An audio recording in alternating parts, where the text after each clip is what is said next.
Hello everyone. इस video में eight grade अभ्यास पुस्तिका क्लास 7 साइंस यानी कि कक्षा 7वीं विषय विज्ञान की जो आपकी पुस्तक है, इसके अध्याय नंबर 2 पदार्थ का अन्वेषण अम्लीय, क्षारीय एवं उदासीन, इसका A to Z complete solution with proper explanation के साथ हम इस वीडियो में देखेंगे। ये आपका अध्याय 2 है, पदार्थ का अन्वेषण अम्लीय, क्षारीय एवं उदासीन। तो एट ग्रेड अभ्यास पुस्तिका जो आपकी नई पुस्तक आई है, इसके अध्याय नंबर 2 पदार्थ का अन्वेषण अम्लीय, क्षारीय एवं उदासीन के प्रश्न क्रमांक 1 को हम यहाँ से देखते हैं। तो पहले नंबर के प्रश्न में कुछ इस तरह से हमसे चीज़ें पूछी हैं, जैसे कि आप देख सकते हो, सही विकल्प चुन करके लिखिए। तो इसमें जो सबसे पहला प्रश्न हमसे पूछा है वह कुछ इस प्रकार से है, उस पौधे का नाम बताइए जो हिमालय क्षेत्र और पूर्वांचल राज्यों में उगता है। ऑप्शन में हमें 4 ऑप्शन दिए हैं। पहला ऑप्शन है हाइड्रेंजिया, सेकंड है नागफनी, थर्ड ऑप्शन है बबूल, चौथा ऑप्शन है घटपर्णी। तो सही उत्तर आपका ऑप्शन नंबर ए आएगा, हाइड्रेंजिया। ठीक है, तो आप पहले नंबर के प्रश्न में करोगे ऑप्शन नंबर ए, हाइड्रेंजिया।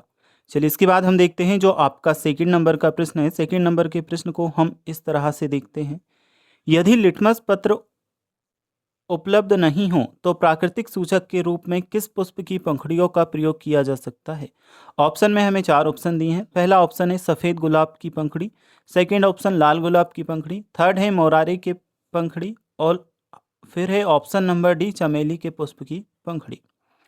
तो देखो, इसके लिए हमारा करेक्ट आंसर होगा ऑप्शन नंबर बी, लाल गुलाब की पंखुड़ी। ऑप्शन बी, लाल गुलाब की पंखुड़ी आपको सही उत्तर करना है।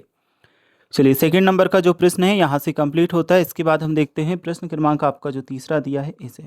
तो तीसरे नंबर के प्रश्न में हमें कुछ इस तरह से प्रश्न देखने को मिल जाता है आपका, उस पौधे का नाम बताइए जो 2 जीवों की सहजीविता से बनता है। ऑप्शन पहला है money plant, option B hydrangea, option C lichen, option D गुड़हल। तो इस प्रश्न के सही उत्तर में हमारा ऑप्शन सी लाइकेन सही उत्तर आएगा। तीसरे नंबर के प्रश्न के बाद में प्रश्न क्रमांक 4 है। इसमें कहा है कुछ इस तरह से, प्रश्न क्रमांक 4 को आप यहाँ पे देख सकते हो, राष्ट्रीय विज्ञान दिवस कब मनाया जाता है। ऑप्शन अगर देखेंगे तो पहला ऑप्शन है 28 जनवरी, सेकंड ऑप्शन है 28 फरवरी, तीसरा ऑप्शन है 28 मार्च, चौथा ऑप्शन है 28 अप्रैल।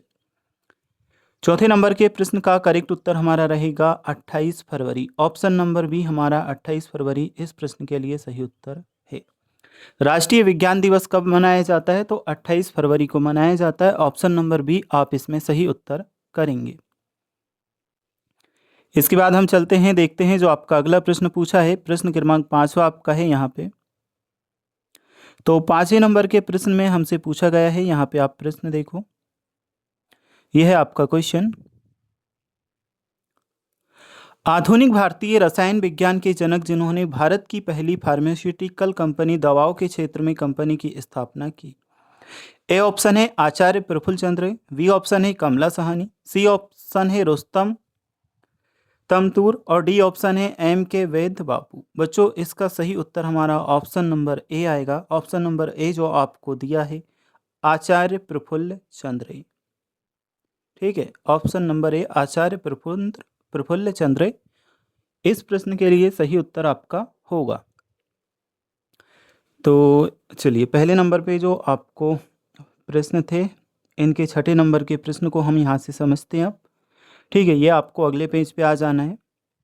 तो यहाँ पे हमें जो प्रश्न है इसमें कुछ इस तरह से कहा गया है, 1 विलियन लाल लिटमस पत्र को नीला कर देता है, निम्न में से कौन सा विलियन अत्यधिक मात्रा में मिलाने पर परिवर्तित और उत्क्रमित कर देगा।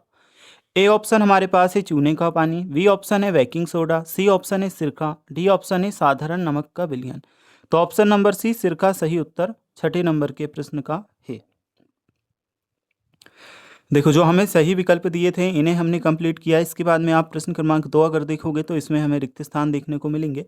रिक्त स्थानों में क्या दिया है, दिए गए प्रश्नों में चुनकर रिक्त स्थानों की पूर्ति कीजिए। ऑलरेडी बच्चों हमें यहाँ पे कुछ शब्द भी दिए गए हैं, इन्हें ही छांट छांट कर हमें रिक्त स्थानों में फिल करना है। तो पहले नंबर का हम देखेंगे, अम्ल एवं क्षार एक दूसरे को उदासीन करके उत्सर्जन के साथ लवण व पानी बनाते हैं। तो रिक्त स्थान में आप क्या लिखोगे, लवण व पानी बनाते हैं। यह आपके पहले नंबर के रिक्त स्थान का उत्तर आएगा, लवण व पानी। इसके नीचे हम देखते हैं सेकंड नंबर का जो है, ऐसे पदार्थ जो लिटमस पत्र को लाल कर देते हैं अम्ल प्रकृति के होते हैं। ठीक है, क्योंकि क्या लिखेंगे, वे ऐसे पदार्थ जो लिटमस पत्र को लाल कर देते हैं वह अम्ल प्रकृति के होते हैं। उत्तर में आपको लिख लेना है अम्ल। अब हम देखते हैं अगला जो आपका प्रश्न है, ऐसे पदार्थ जो लाल लिटमस पत्र को नीला कर देते हैं क्षार प्रकृति के होते हैं। तो इसमें हमारा उत्तर क्या आएगा, क्षार आपको इसमें कर लेना है। ठीक है, अब हम देखते हैं इसके बाद में चौथे नंबर का, फलों के राजा आम में टार्टरिक अम्ल पाया जाता है। तो चौथे नंबर के प्रश्न में हमारा उत्तर क्या रहेगा, फलों के राजा आम में टार्टरिक अम्ल पाया जाता है। नेक्स्ट है हमारे पास पांचवें नंबर का प्रश्न, करेला का स्वाद कड़वा होता है परंतु यह क्षारीय प्रकृति का नहीं है। ठीक है, करेला का जो स्वाद होता है वह कड़वा होता है लेकिन यह क्षारीय प्रकृति का नहीं है। चलिए अब हमारे पास में आ जाते हैं अति लघुत्तरीय टाइप के प्रश्न। इन प्रश्नों को हम देखेंगे किस तरह से प्रश्न हमें दिया है, कैसे हमें उत्तर लिखना है।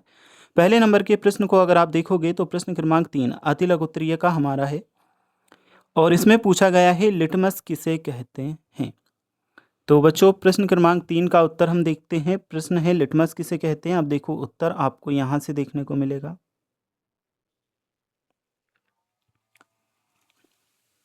तो ये उत्तर में आपको करना रहेगा, लिटमस लाइकेन नामक पौधे से प्राप्त एक प्राकृतिक सूचक है जिसका उपयोग, ठीक है, प्राकृतिक सूचक है जिसका उपयोग विलयन के अम्लीय या क्षारीय होने की पहचान करने के लिए किया जाता है। ठीक है, यह है आपका उत्तर। थोड़ा सा मैं आपको इसे छोटा कर बता दूं ताकि आपको पूरा दिखाई देगा।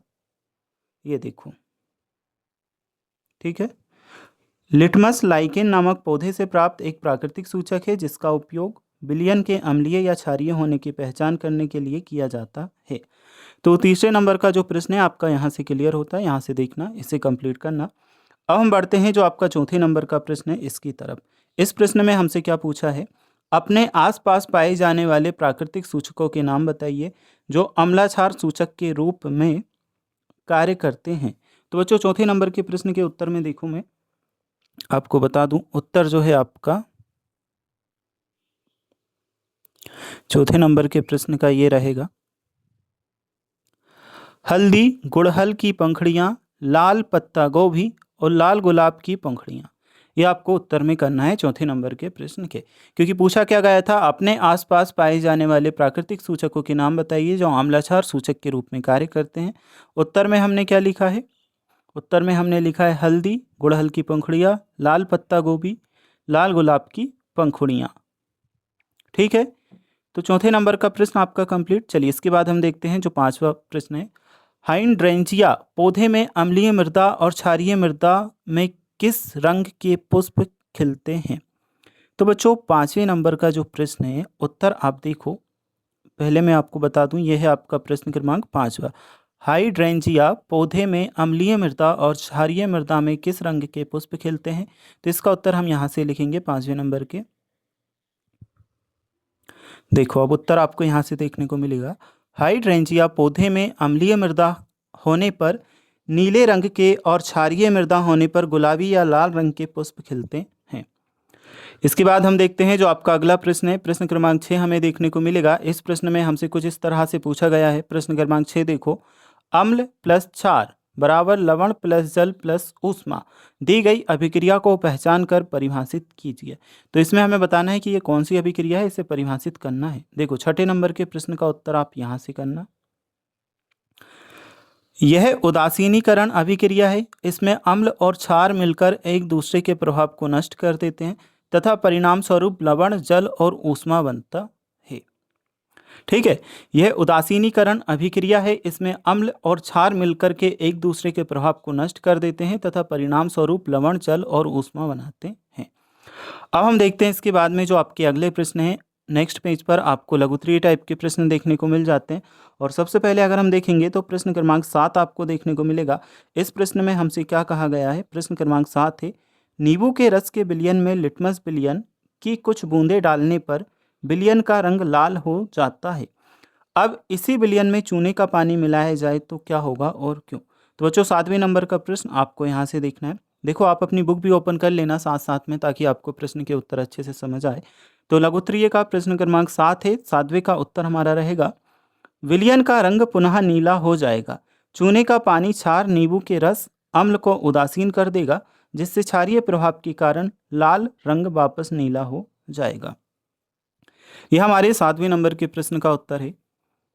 विलयन का रंग पुनः नीला हो जाएगा, चूने के पानी क्षार नींबू के रस अम्ल को उदासीन कर देगा, जिससे क्षारीय प्रभाव के कारण लाल रंग वापस नीला हो जाएगा। यह हमने 7वें नंबर के प्रश्न के उत्तर में किया। अब हम देखते हैं जो आपका प्रश्न क्रमांक 8 है इसे।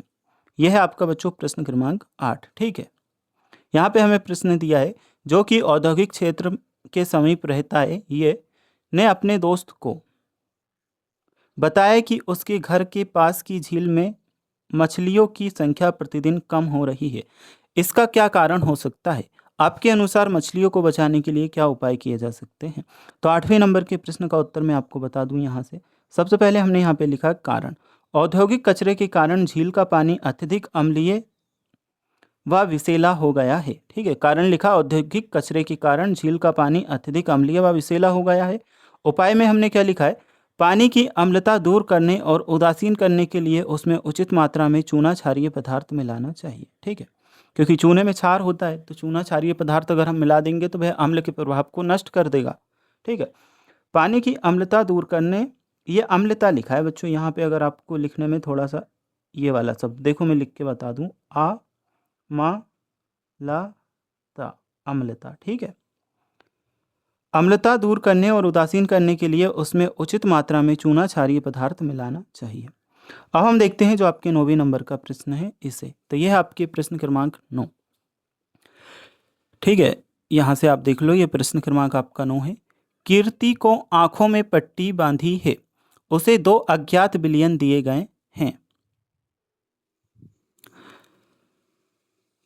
कीर्ति का विलयन अम्लीय है या क्षारीय है की जांच करनी है, और वह यह जानना चाहती है कि किसी भी अज्ञात विलयन को साथ से पहचानना हानिकारक हो सकता है। तो कीर्ति को परीक्षण करने के लिए किस सूचक का उपयोग करना चाहिए और क्यों? देखिए, 9वें नंबर के प्रश्न का उत्तर हमने यहाँ पे लिख रखा है। किस तरह से कंप्लीट करोगे मैं आपको बताता हूँ। कीर्ति को लिटमस पेपर या हल्दी जैसे सूचकों का उपयोग करना चाहिए जो रंग बदलकर अम्ल या क्षार की पहचान कराते हैं। यह बिना चखे परीक्षण करने का सबसे सुरक्षित तरीका है। ठीक है, कीर्ति को लिटमस पेपर या हल्दी जैसे सूचकों का उपयोग करना चाहिए जो रंग बदलकर अम्ल या क्षार की पहचान कराते हैं। यह बिना चखे परीक्षण करने का सबसे सुरक्षित तरीका है। अब हम देखते हैं आपके 10वें नंबर के प्रश्न का उत्तर। यह है आपका प्रश्न क्रमांक 10। तो प्रश्न क्रमांक 10 में हमसे क्या पूछा है? लाल गुलाब का अर्क किसी अज्ञात द्रव को हरा कर देता है। इस अज्ञात द्रव की प्रकृति क्या होगी? जब इस द्रव में आंवले का रस अधिक मात्रा में मिश्रित किया जाता है तो क्या होगा? अब देखो, 10वें नंबर के प्रश्न के उत्तर में आप क्या करोगे, यहाँ पे आप देख सकते हो। हरा रंग बताता है कि अज्ञात द्रव क्षारीय है। अधिक मात्रा में आंवले का रस अम्लीय मिलाने पर यह क्षार को उदासीन कर देगा, जिससे विलयन अम्लीय हो जाएगा। रंग हरे से पुनः लाल गुलाबी हो जाएगा। चलिए, 10वें नंबर का जो आपका प्रश्न है यह कंप्लीट होता है। इसके नीचे हम चलेंगे, अब देखेंगे जो आपका प्रश्न क्रमांक 11वां है इसे। अब प्रश्न क्रमांक 11वें में हमसे क्या पूछा गया है, आप यहाँ से प्रश्न देखो। प्रश्न क्रमांक 11वां, चींटी के काटने पर दर्द के प्रभाव को कम कैसे किया जा सकता है? चींटी के काटने पर दर्द का जो प्रभाव होता है उसे कम कैसे किया जा सकता है? तो 11वें नंबर के प्रश्न का उत्तर आप यहाँ से देखिए, यह आपका उत्तर रहेगा।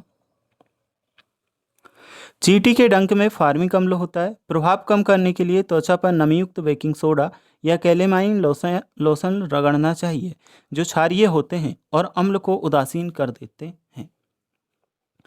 चींटी के डंक में फार्मिक अम्ल होता है। प्रभाव को कम करने के लिए त्वचा पर नमीयुक्त बेकिंग सोडा या कैलेमाइन लोशन रगड़ना चाहिए जो क्षारीय होते हैं और अम्ल को उदासीन कर देते हैं। अब हम देखेंगे प्रश्न क्रमांक 12वां जो आपको दिया है। सूचक को परिभाषित करते हुए दो उदाहरण लिखिए। तो देखो, 12वें नंबर का जो प्रश्न है इसका उत्तर हम यहाँ से देखेंगे। यह आपका उत्तर रहेगा, जिन पदार्थों की गंध अम्लीय या क्षारीय माध्यम में बदल जाती है उन्हें स्राव सूचक कहते हैं। प्याज का रस पहला और दूसरा है लौंग का तेल। ठीक है, यह आपका उत्तर 12वें नंबर के प्रश्न का है। चलिए, प्रश्न क्रमांक 12वां तो होता है आपका कंप्लीट। इसके बाद हम अगला जो प्रश्न है दीर्घ उत्तरीय का, इन्हें हम देखेंगे। तो प्रश्न क्रमांक 13वां बच्चों आपका आ जाता है। इसमें क्या दिया है, निम्न बिंदुओं के आधार पर अम्ल एवं क्षार में अंतर स्पष्ट कीजिए। देखो, सबसे पहले आपको यहाँ पर क्रमांक दिया है, इधर आपको विशेषता दी है, यहाँ पे अम्ल और क्षार दिए हैं, यहाँ अम्ल यहाँ क्षार, ठीक है। तो अब इसे हम कंप्लीट किस तरह से करेंगे। सबसे पहले हमसे पूछा गया है स्वाद, ठीक है। क्या पूछा गया है, स्वाद। तो स्वाद वाले में हम क्या लिखेंगे, ये स्वाद अम्ल जो होते हैं स्वाद में खट्टे होते हैं, क्षार स्वाद में कड़वे तीखे होते हैं। पीएच मान, अम्ल का पीएच मान 7 से कम होता है और क्षार का पीएच मान 7 से अधिक होता है। नेक्स्ट हम देखते हैं लिटमस पेपर। लिटमस पेपर पे क्या होता है, ये नीले लिटमस पेपर को लाल कर देते हैं अम्ल, और क्षार ये लाल लिटमस पेपर को नीला कर देते हैं। नेक्स्ट है हमारे पास चौथे नंबर का पॉइंट। इसमें क्या दिया है, धातुओं के साथ अभिक्रिया। तो अम्ल जो होते हैं ये धातुओं से क्रिया करके हाइड्रोजन गैस निकालते हैं, और क्षार होते हैं ये सामान्यतः धातु के साथ क्रिया नहीं करते। नेक्स्ट है 5वें नंबर का हल्दी पत्र के साथ क्रिया। तो इसमें क्या लिखोगे, इनका हल्दी पत्र पर कोई प्रभाव नहीं पड़ता, पीला ही रहता है, और ये हल्दी पत्र के रंग को लाल भूरा कर देते हैं। चलिए, तो ये जो आपकी तालिका है यहाँ से कंप्लीट हो जाती है। अब हम देखते हैं जो आपका अगला प्रश्न दिया है, प्रश्न क्रमांक 14 इसे। तो इस प्रश्न में हमें कुछ इस तरह से दिया है। प्रश्न में कहा है, किसान द्वारा कृषि वैज्ञानिक से पूछा गया कि मेरे खेत की फसल भली भांति वृद्धि नहीं कर रही। वैज्ञानिक द्वारा फसलों का अच्छा उत्पादन न होने का क्या कारण बताया गया होगा। फसल उत्पादन बढ़ाने के लिए मृदा उपचार हेतु क्या सुझाव दिए गए होंगे। तो क्वेश्चन नंबर 14 प्रश्न क्रमांक 14 के लिए हम उत्तर यहाँ से देखेंगे। ये देखो 14वें नंबर का प्रश्न है। अब उत्तर में आप क्या करोगे, तो उत्तर में आपको करना है कारण। सबसे पहले हमने यहाँ पे लिखा है, कारण में क्या किया है, मिट्टी का अत्यधिक अम्लीय या क्षारीय हो जाना जिससे पौधों की वृद्धि रुक गई। सुझाव हमारे पास में क्या, देखो कारण तो हमने बता दिए कि मिट्टी जो है या तो अत्यधिक अम्लीय हो चुकी है या क्षारीय हो चुकी है, इससे क्या पौधों की वृद्धि रुक गई है। और सुझाव में क्या लिखेंगे, वैज्ञानिक ने अम्लीय मिट्टी में बुझा हुआ चूना और क्षारीय मिट्टी में जैविक खाद कंपोस्ट मिलाने का सुझाव दिया होगा। ठीक है, अगर ज़्यादा अम्लीय हो गई है तो बुझा हुआ चूने का उपयोग कर सकते हैं, ज़्यादा क्षारीय अगर हो गई है तो फिर जैविक खाद या वर्मी कंपोस्ट मिलाने का सुझाव दिया होगा। तो ये हमने अनुमान लगाया, प्रश्न का उत्तर लिखा। ठीक है, इस तरह से आपको उत्तर करना है। अब हम देखते हैं जो आपके प्रश्न क्रमांक 15 दिया है इसे। तो प्रश्न क्रमांक 15 इस तरह से है, कुछ सामान्य खाद्य पदार्थों के नाम दिए गए हैं, इनमें पाए जाने वाले अम्लों के नाम लिखिए। ठीक है, यह है हमारा 15वें नंबर का प्रश्न। कुछ सामान्य खाद्य पदार्थों के नाम दिए गए हैं, इनमें पाए जाने वाले अम्लों का नाम हमें लिखना है।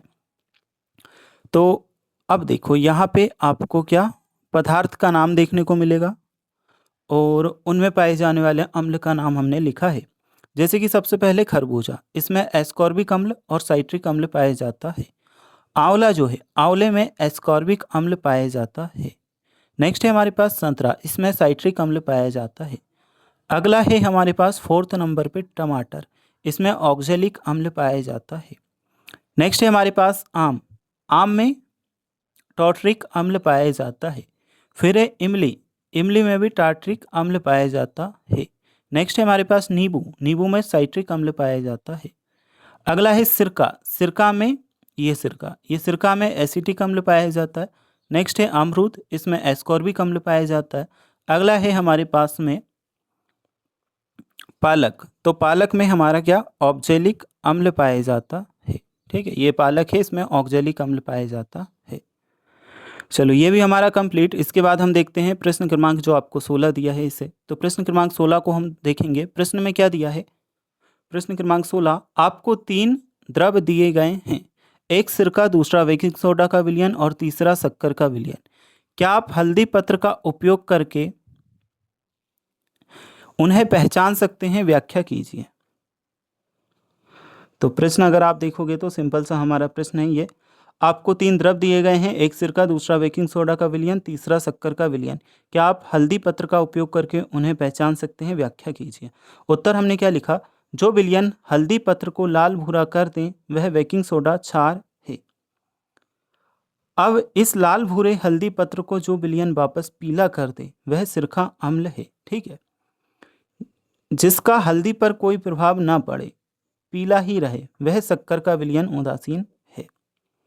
तो यह हमने उत्तर किया, यहाँ से आपको कंप्लीट करना है। चलिए अब हम देखेंगे इसके बाद का जो आपका प्रश्न है, प्रश्न क्रमांक आपका 17।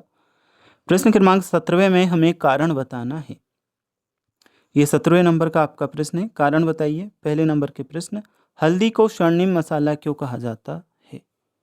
तो 17वें नंबर के प्रश्न में दो प्रश्न दिए हैं। पहले वाले में हमसे यहाँ पे पूछा हल्दी को स्वर्णिम मसाला क्यों कहा जाता है। तो देखो ये उत्तर रहेगा, हल्दी अपने सुनहरे पीले रंग, भोजन में स्वाद, औषधीय गुणों, एंटीबैक्टीरियल और एक प्राकृतिक सूचक के रूप में कार्य करने के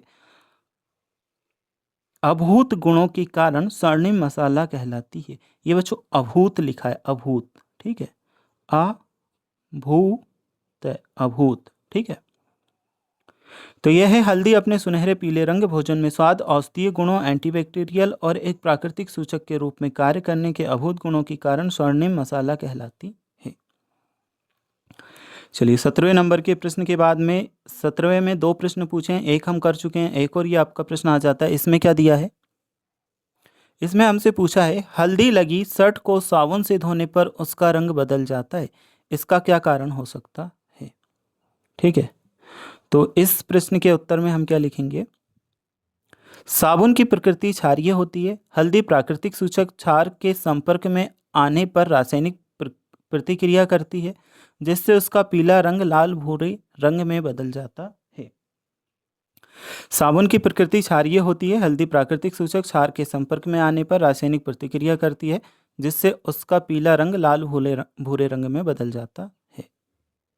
चलिए इसके बाद हम देखते हैं जो आपके प्रोजेक्ट दिए हैं। देखो प्रश्न और उत्तर जो आपके दिए थे कंप्लीट हो चुके हैं, अब आपका प्रोजेक्ट आ जाता है, तो प्रोजेक्ट को हम सॉल्व करेंगे।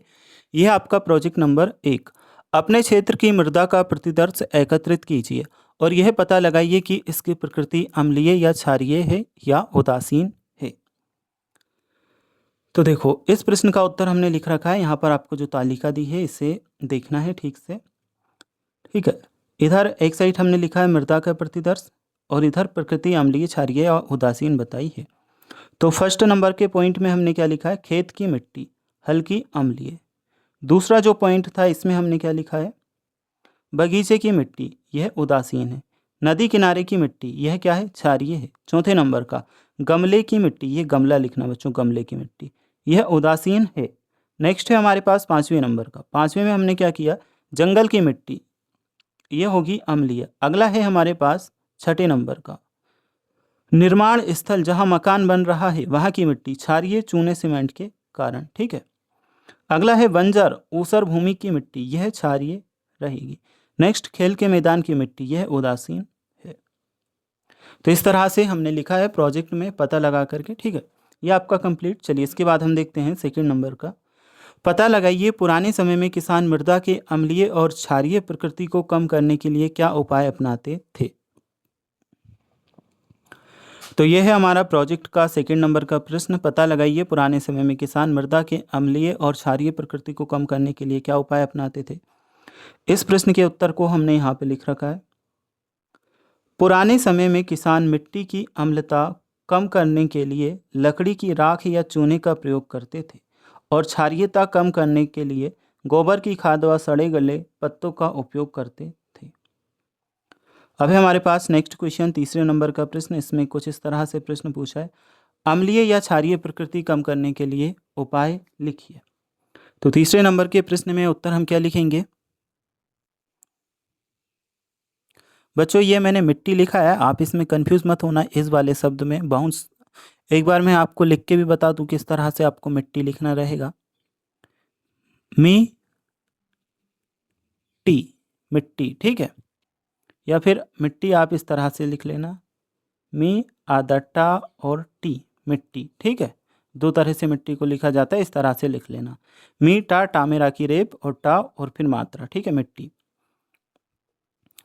तो अम्लीय मिट्टी में बुझा चूना या बिना बुझा चूना मिलाना, क्षारीय मिट्टी में कंपोस्ट जैविक खाद मिलाना, क्षारीय मिट्टी के उपचार के लिए जिप्सम का उपयोग, खेतों में हरी खाद का प्रयोग करना, उचित फसल चक्र क्रॉप रोटेशन अपनाना।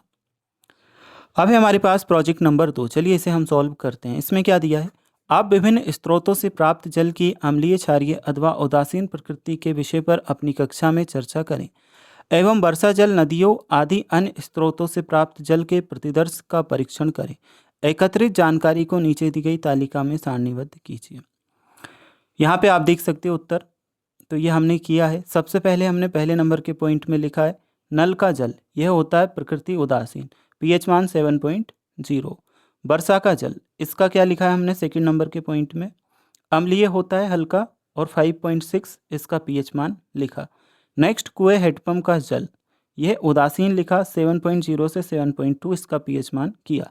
तालाब नदी का जल क्षारीय लिखा हल्का सा, 7.5 इसका पीएच मान लिखा। कारखाने के नाले का जल या गंदा पानी, इसे अम्लीय लिखा, इसका पीएच मान 5.0 से 5.5 लिखा। अभी हमारे पास में सेकंड नंबर का प्रश्न, चलिए इसे समझेंगे। अम्लीय या क्षारीय जल के सेवन से होने वाले नुकसान लिखिए। तो अम्लीय और क्षारीय जल के सेवन से क्या क्या नुकसान होता है वह हम यहाँ पे लिख रहे हैं। देखो, अत्यधिक अम्लीय जल पीने से दांतों का एनेमल खराब व पेट में अल्सर हो सकता है। अत्यधिक क्षारीय जल पाचन तंत्र को कमजोर करता है और त्वचा संबंधी रोग उत्पन्न कर सकता है। अत्यधिक अम्लीय जल पीने से दांतों में इनेमल खराब व पेट के अंदर अल्सर हो सकता है। अत्यधिक क्षारीय जल पाचन तंत्र को कमजोर करता है और त्वचा संबंधी रोग उत्पन्न कर सकता है। नेक्स्ट है हमारे पास में तीसरे नंबर का प्रश्न, इसे हम समझेंगे। पानी की अम्लीय व क्षारीय प्रकृति को उदासीन करने के उपाय लिखिए। तो यहाँ पे हमने कुछ उपाय लिखे हैं, कौन कौन से आप देखो। पहला उपाय क्या है, अम्लता दूर करने के लिए पानी में चूना या वॉशिंग सोडा मिलाना। क्षारीयता दूर करने के लिए फिटकरी का प्रयोग। पीने के पानी के लिए आरओ रिवर्स ऑस्मोसिस का उपयोग। जल शोधन संयंत्रों में न्यूट्रलाइजेशन रसायनों का उपयोग। पानी को उबालना अस्थायी क्षारीयता के लिए। अभी हमारे पास में चौथे नंबर का प्रश्न, इसे हम देखेंगे। पानी के पीएच में परिवर्तन उस क्षेत्र के जीवों को कैसे प्रभावित करता है। चौथे नंबर का प्रश्न है, आखिरी प्रश्न है प्रोजेक्ट का। तो इसमें हम क्या लिखेंगे उत्तर, ये देखो आप। जलीय जीव एक निश्चित पीएच 6.5 से 8.5 में जीवित रहते हैं। पानी अत्यधिक अम्लीय या क्षारीय होने पर जीवों के अंडे नष्ट हो जाते हैं, त्वचा व गलफड़ों को नुकसान पहुंचता है और उनकी मृत्यु हो जाती है। तो ये आप लिखोगे चौथे नंबर का प्रश्न का उत्तर। तो जो भी आपके प्रश्न दिए थे सभी प्रश्नों के उत्तर को हम कंप्लीट कर चुके हैं। अगर आपको इसके बाद का या पहले का कोई भी चैप्टर सॉल्व करना हो तो इसी वीडियो के डिस्क्रिप्शन में हम आपको लिंक दे देंगे। साथ ही साथ आप हमारे चैनल के प्लेलिस्ट में जाकर के सारे आंसर के वीडियोस देख सकते हैं।